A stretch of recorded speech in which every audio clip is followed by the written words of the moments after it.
The caves is everyone's origin story to the severe addiction that sulfur really is.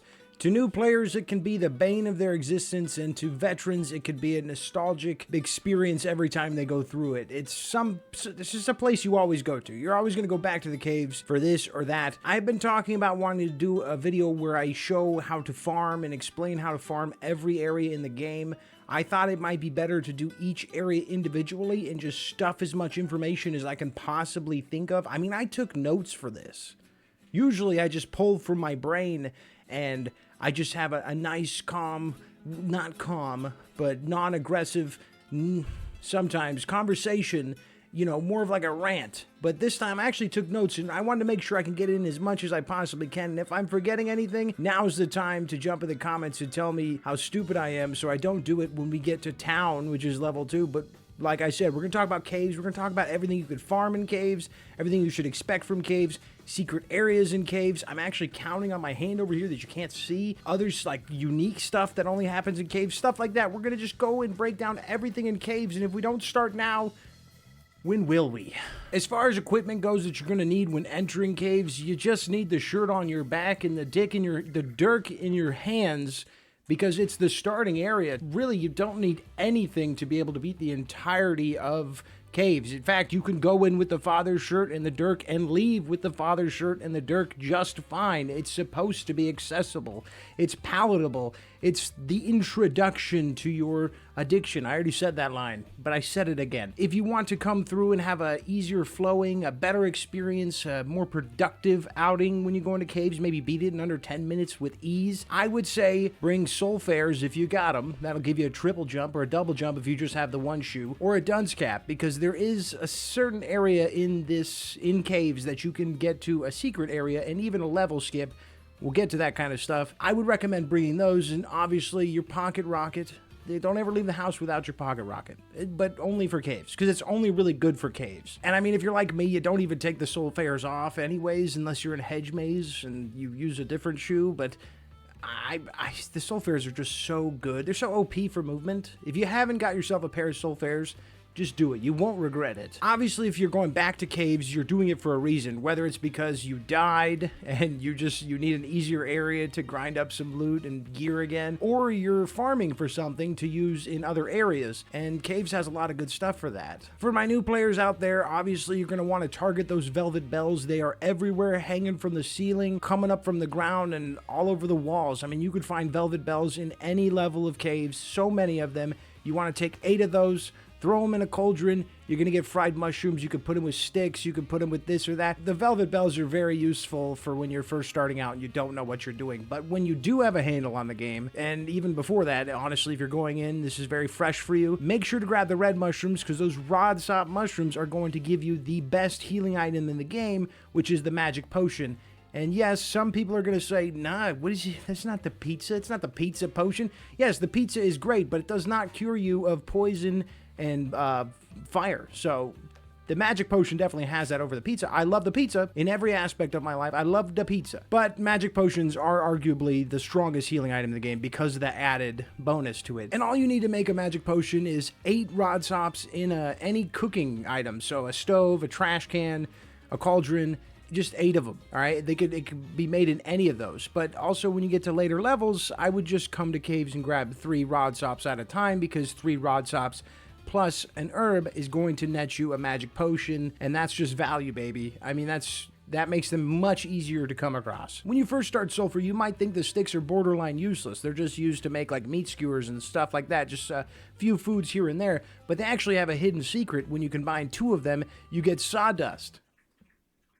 Again, the new players are probably like, so what? But if you combine that sawdust with cacao, you will get a power bar, which is the strongest movement item in the game and one of the best foods in the game. So already we see in caves, you can grind items that are crucial to getting easy access to some of the best items in the game that you'll use for every playthrough in any area. I use power bars constantly because I'm always running out of time. You're not going to be able to get cacao from caves unless you get it from a chest. It's just not a drop that can happen there from any enemies, barrels, or breakables. So you'll have to get that from a brown chest, because as we all know, brown chests are complete wild cards. You can get anything out of them, including cacao. You'll also notice you get a lot more rocks when you're in caves. And I don't know what people's stances are on rocks, but I usually just use them to make mashed potatoes. I don't think much of the rocks, and I just chuck them away. I could be off my rocker and there's some more important thing out there that I should be doing with rocks, but to my knowledge, I'm not really a wiki enjoyer, so I don't know every recipe to, at the top of my head, or I just don't use the wiki because I like to learn it. I retain it better when I learn it myself.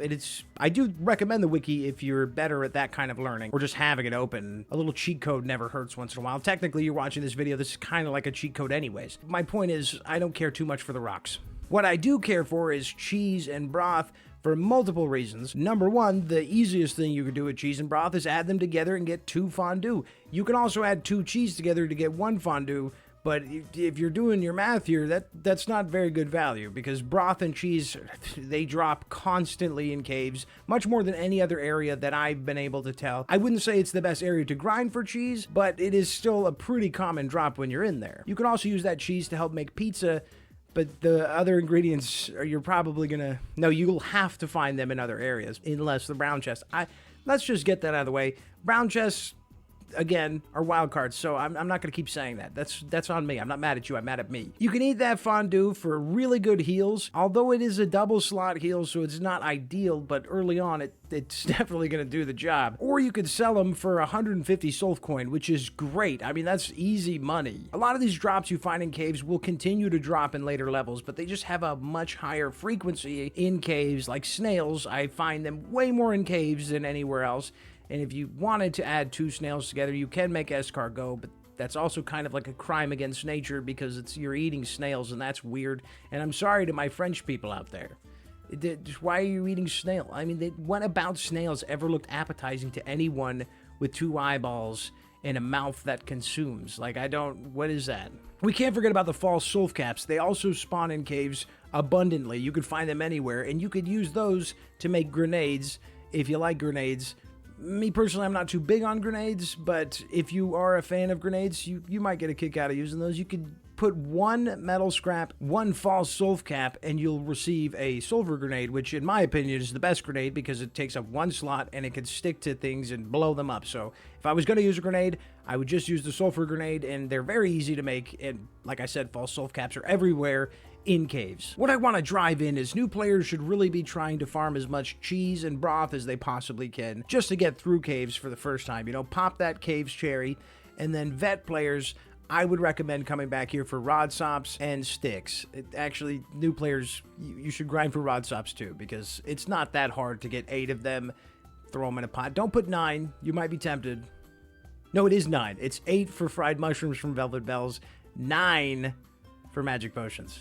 I almost tricked you. Certainly tricked myself. In every level of Sulfur, it's super easy to find chests. Even easier in caves because the enemies aren't nearly as hard as they are in the other levels. It's the introductory level. Each run of caves, you'll probably find 1 black, 1 red, and a bunch of brown chests. That's like almost guaranteed. But nothing is certain. Sulfur is, after all, a roguelite, and that's the point of a roguelite. Nothing is certain. It's all random and crazy, and just have fun with it. Try to remember surrounding areas, different rooms, because when you go through again, there's a high chance if you found a chest in one area of a room, it's going to be in that same area the next time you find that room. Again, not guaranteed, but it is best to just study your surroundings and try to learn those chest spawns to make it as quick as possible as you're grinding through caves. Remembering certain places will help you grind out better loot in every area of Sulfur, but caves is the first one where you realize that. I mean, that's where it's like, oh yeah, this chest continues to spawn in this one area. I gotta keep looking for it. Again, it's a roguelite, so there's no guarantees, but there are 2 guarantees when it comes to caves, and that is after you beat the mini-boss, which is the big boy splitter. You will find an oil or a scroll on your way out, as well as some sulf cap mushrooms, false sulf cap mushrooms. And when you kill the final boss cousin, you will always get a gun and 1,000 sulf coin. Now, it can glitch with that one. I've had 1 or 2 runs where I didn't get a gun, so that's a glitch though. It's not supposed to happen. Now that you know what you're looking for, it's probably a good idea to know the enemy. Like I said, I could have just done a farming guide, but I wanted to do more of an in-depth look at each area and, just really break everything down. Why not get as wordy as possible?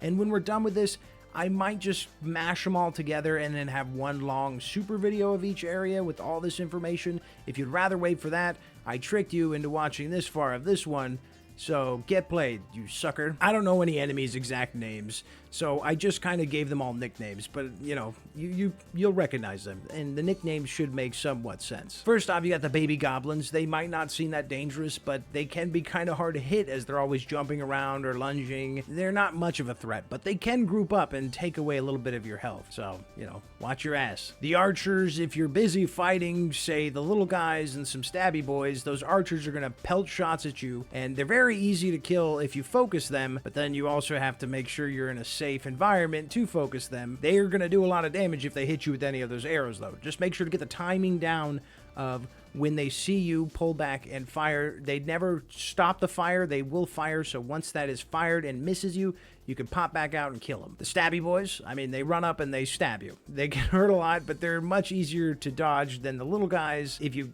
don't hit that dodge, you're in a lot of trouble. Skeletons, you've got a really high chance of seeing skeletons in caves, and they don't do much damage, but they can group up like none other, okay? If you're in like the maze area, you can end up with like 30 skeletons piling on top of you. Maybe not kill you, but scare the crap out of you. You got the screamers. Yes, those are enemies. Go ahead, try stabbing one and see what happens, punk. Dogs are just freaks of nature. They have been working on fixing them, but they're still relatively strong. Not as bad as they used to be. Dogs used to be able to fly. When they'd lunge at you, if you jumped, they would just fly over you, and it was just a whole thing of confusion, and they would eat like 600, 700 damage. They still sometimes do. Dogs are one of the toughest enemies in the game, so make sure to just have a lot of practice fighting them and you'll be okay. Just don't let them hit you because they're gonna mess you up. Ghosts, you'll get a warning when they're in the level before you see them. There'll be a wipe across your screen, and then eventually that ghost will show up and start, you know, coming for their comeuppance. Just shoot them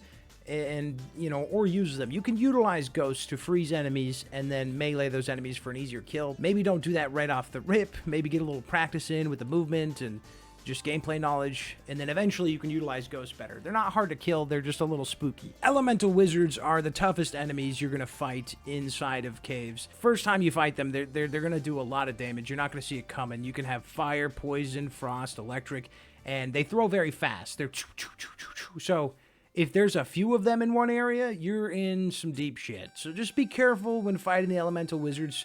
Try to take them out first, or they will just obliterate you.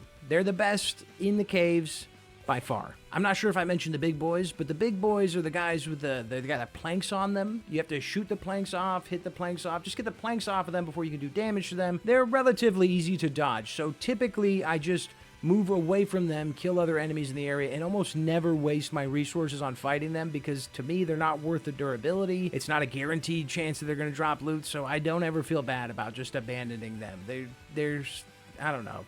They're just not that hard to just avoid. The mini-boss is those big boys, and you will have to fight the mini-boss, sort of. I'll get to some secret strategies near the end. Yes, you can avoid that fight entirely. But be wary, this mini-boss is a splitter enemy, that's what I call them. Basically, it's going to be a big version of the big boy. Once you kill the big boy, 3 other ones are going to pop out, then you got to kill all of them. The first time through, it might be a little intense, a little claustrophobic, but you'll get the hang of it. Just work on your dodges and stay out of their way.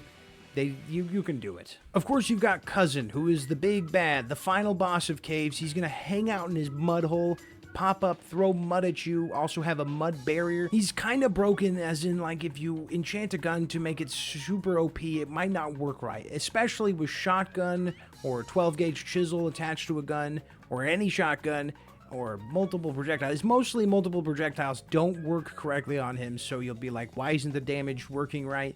Cousin's weird, but the fight itself, just try to avoid his mud balls. They can smack like a truck. Be very careful of the mud balls, especially when the smaller mobs start to spawn. Then you really got to be wary of where Cousin is, and don't let him hit you with those mud balls. It's not that hard of a fight. It is the first time because you don't know what's going to happen. It's not that bad. Caves is not designed to be super, you know, super challenging. It is your first time. Again, you can do it. Just calm yourself and think about what he's doing and study his little patterns, and you've got it. Keep moving. You may also encounter the Phantom of the Opera guy. He can be in the room right above the maze, and he's got a sniper rifle. If you shoot his mask off, he's going to cry like a little baby, and then he's an easy kill. But he's always got his little companion guard dog hanging out with him up there. Very, very rarely you can find an assault rifle human hanging outside of the waterfall room. Yeah, I've only seen it a couple times, and I'm not sure if they're even supposed to be there. I think every time it was in Cave 6 or Cave 7. Yes, before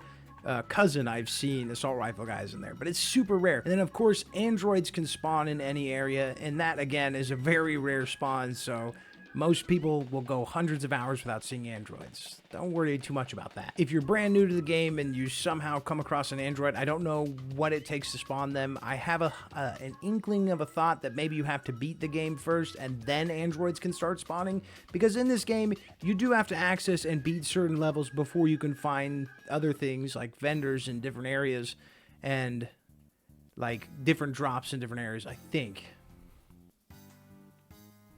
Sort of. I mean, again, I don't really look at the wiki, but I know the emo kid. I did not see him all the way up through Castle.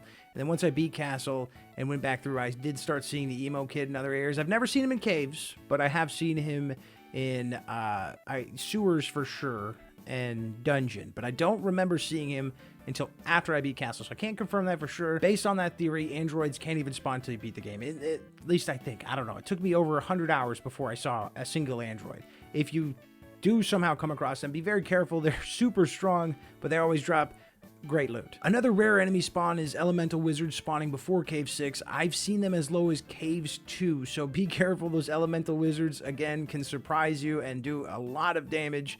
If you haven't started buying sodas from Stiff Leg, I would probably start buying sodas just to help with the poison, the fire. I'm waiting for my dog to stop drinking water so there's not like in the background. Any day now, Jazzbone. There, you good? You good? All right, he's good.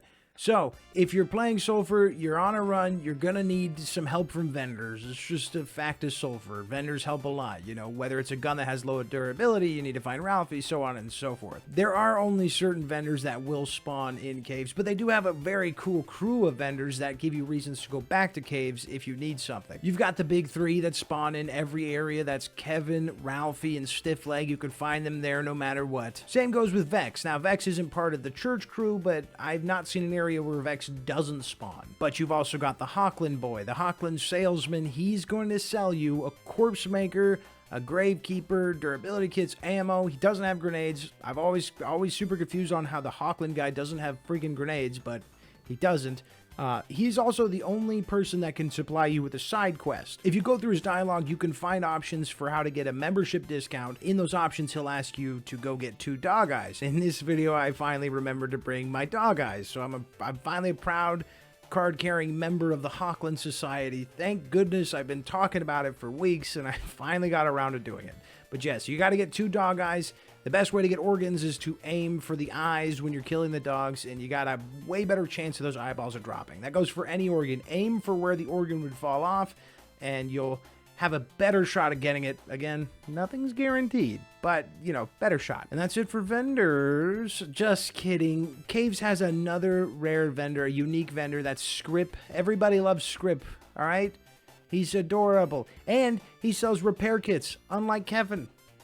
God damn it, Kevin. So now that you know the ins and outs of caves, you're a bit of a professional. It's time to learn the secrets of caves. It's a cave. It's gotta have secrets. That's the rules. Obviously, you've seen the cracked walls, and in any video game, if a wall has got a crack in it, you should be able to explode it, and that is the case in Sulfur. You could waste a bunch of grenades in inventory space for those grenades by blowing up the walls, or you can make a pocket rocket. The video should be like popping up here, whatever, the little slim line of detail. Go ahead and watch that video on how to make a pocket rocket, and bring that pocket rocket with you. This whole time you thought I was talking about my dick, because I said the Dirk and Dick thing, but no, it's the pocket rocket is an actual utility gun that I'm sure other people use too, but I use it with the snut, which I just ruined the thumbnail for that video because it's got a little mystery to it. But it doesn't matter. So getting into these breakable walls, you're going to find oils, scrolls, or a red chest. That's pretty good for money because oils and scrolls, in my opinion, are the best way to grind out money. You might ask why. Well, it's because oils take up 1 slot, scrolls take up 2, and they can range anywhere from, for oils, it's like 250 up, and then for scrolls, it's like 500 Sulf coin up. So they're better than a lot of stuff you can buy, or a lot of stuff you could find. I don't know why you'd be buying things to sell them unless you're a lunatic.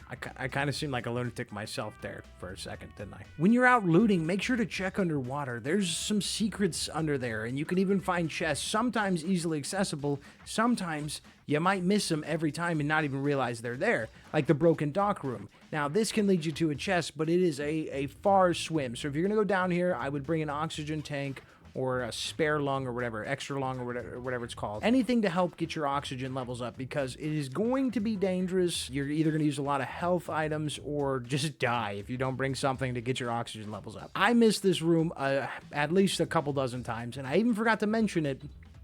Oh no, it's a level skip video. Whatever.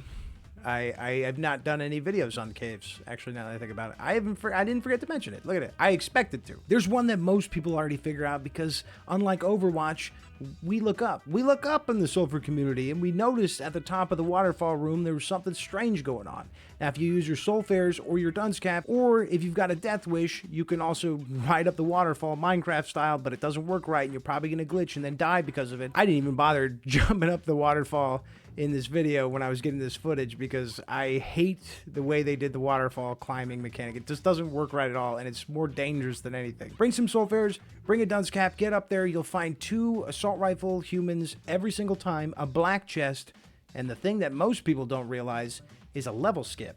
That's right, at the back wall you can break the items on the wall, the barrels and the planks, and skip whatever level you're on entirely. You'll just have a shortcut to the end of the level. I don't know why it's there. I'm not sure if it's intentional, but it's awesome. Just make sure when you're looting caves to search every inch of every area, because there's some places you can climb up higher and higher and find loot, and it's just, there's lots of loot to be found throughout Sulfur. Just don't miss out. Don't miss out. I don't know why I got like slightly emotional about that. I want you guys to be rich. So what's the specialty of caves? What's the main reason someone like me or you would go running caves over and over again? Well, to me, it's always been ingredients, not just for ingredients that work together in caves, but ingredients for later levels. I'll often come back here for sticks, rod sops, like I said, the vets should be going for those, and then also make some fondue while I'm going through so I don't have to waste the healing items that I have. You also have the Hawkland Man, who will give you the corpse maker, and everyone knows that assault rifles are the best weapons in this game, and they just make it infinitely easier. Those 2 things are the main reasons why I run caves again, but you can also run caves for a free amulet charge. It's one of 2 areas in the game that has an exit to the church hub. I'm not going to say the other area just yet because I'm trying my best to not have spoilers in here. I don't think it's hard to spoil Sulfur, but I'm doing a pretty good job. But yeah, if you don't want to waste 1,000 Sulf coins at the pipe smoker by your grave, you could just run through, get a free charge, get 1,000 Sulf coin at the end, gun, ingredients, and then start playing the game without, as much stress on your back about teleporting when you need to. It's also a better area to rank up guns because the enemies aren't as dangerous, so if you're not comfortable ranking up your weapons in other areas, maybe try ranking up your weapons in caves, at least get the first 3 or 4 ranks there, because it's going to be a lot easier of a time for you. As an avid speedrunner in Sulfur, I wanted to give some advice to anybody that's wanting to do the same. Also rank how I feel about each area of Sulfur as far as what's most fun to speedrun, and unfortunately, I would have to give caves a 5 out of 6, as in, like, it's my second least favorite area to speedrun because it's a big maze. I mean, it's hard to pinpoint exactly where you're supposed to be going and where the exit door in each area could spawn. It could be right next to the door you came through, or on the other side, or up above. It could just be a pain in the butt. So if you're going to speedrun, definitely bring sulfurs into caves. You might be tempted to just bring running shoes because you're like, why not? It's the first level. It should be easy, man. No. Bring the sulfurs. If you want that extra speed boost that you get from running shoes, maybe try eating 3 power bars, but that's a little risky in its own right. If it's me, 2 power bars, Sulfurs, because otherwise you're going to have to die a lot and restart a lot because it's the first area of the game. If you're speedrunning, you feel pressure to have it done perfectly. It's the first place. I mean, it's where you're setting the impression for the speedrun. If you can't get under 5 minutes in caves, you just messed up, pal. There's some more strats when it comes to caves, in my opinion. Like I mentioned, the free amulet charge is a strat you might not have thought to do before. Personally, it's not my favorite area for a free amulet charge, but it's the only one you can go back to the church hub. So actually it is. I mean, it's really the only option, sort of, kind of. I should stop talking about the free amulet charge now. Why am I so invested in this? But there's two big exploits that you can use. I mean, I'm going to say exploit lightly for the first one, and that's the mini-boss. There's a couple ways around the mini-boss. I don't really consider them exploits. They're just really good strategies when it comes down to taking him down quickly, effectively, and safely. The first way is with scrolls. So you could use Frostbite if you can't find either Charm or Fear. Maybe not use Fear because Charm does exist. I ranked all the scrolls. I would not use Fear. Ever. It's almost a useless scroll because of the existence of Charm, and when you do Charm this mini-boss, it's going to end the fight immediately, open the gate, and you're out. And then Frostbite, same thing, you're going to freeze them, then you freeze the little ones, and then you're out. You could also use the Ghost to come in. So if the Ghost, if you're lucky enough, and actually I feel like it happens a lot in Caves 5, the Ghost will spawn with you, you can lure it to the mini-boss, and then have it freeze the big one, and then by the time the big one is frozen, the 3 little ones will spawn, and they'll already have started freezing from the Ghost because you're close enough, and then boom, you're done, the gate is open. You can also use cryo grenades if you want to. That's also really easy to do. This mini-boss is entirely skippable for anybody. Cousin, I said once before, is incredibly weird, but there is one way to take him down with one shot, and it is done with only one gun. I've mentioned this so many times because Cousin is incredibly strange. Hopefully it's the last time I gotta bring this up, but it's the Breacher 8. You have to get it decked out to be a super, super high damage Breacher 8, one that's gonna be enough to break your game when you use it. I know that sounds scary, but it's gonna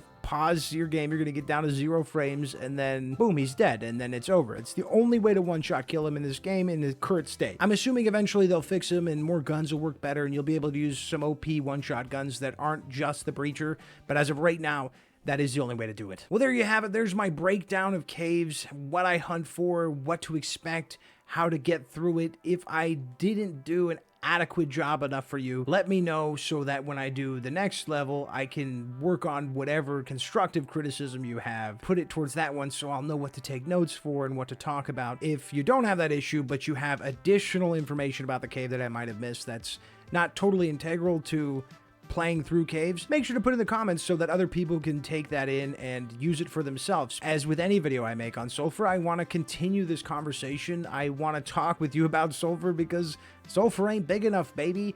We gotta get this thing. I mean, this game deserves way more praise and popularity than it currently has. It's kind of horse shit. If I'm actually gonna get I said, you know, I never said I was not aggressive. I almost did. If I'm going to get aggressive, it's the fact that this game isn't way more popular. I mean, it's got everything you need in a game, everything you want in a game. I'm just shocked. It's so much fun. It's completely absorbed all of my gaming time. When I play something else, I try to play Uncle Chop's Rocket Shop. I turned it off after 20 minutes. I'm sorry. It was roguelite and I got excited, and it's nothing against that game. I got some weird qualms with it, but Sulfur is just so much better to me, and if more people would try it and be willing to grind a little bit to be able to handle the challenging difficulty of this game, maybe even use caves to get better at the game, I think people would just start to learn to love it. It's just so good. That's why I want to keep having these conversations. I want to keep talking to you and keep doing this. Like I said, I'm going to do every area is going to get its own video so I can give a more in-depth breakdown and farming methods, strats, whatever you want. Tell me what you want if I'm missing something. Eventually, maybe cram them all into one video and have a super video for anybody that doesn't want to just watch one at a time, but they want that whole wealth of knowledge to reach Megamind levels of intelligence when it comes to Sulfur.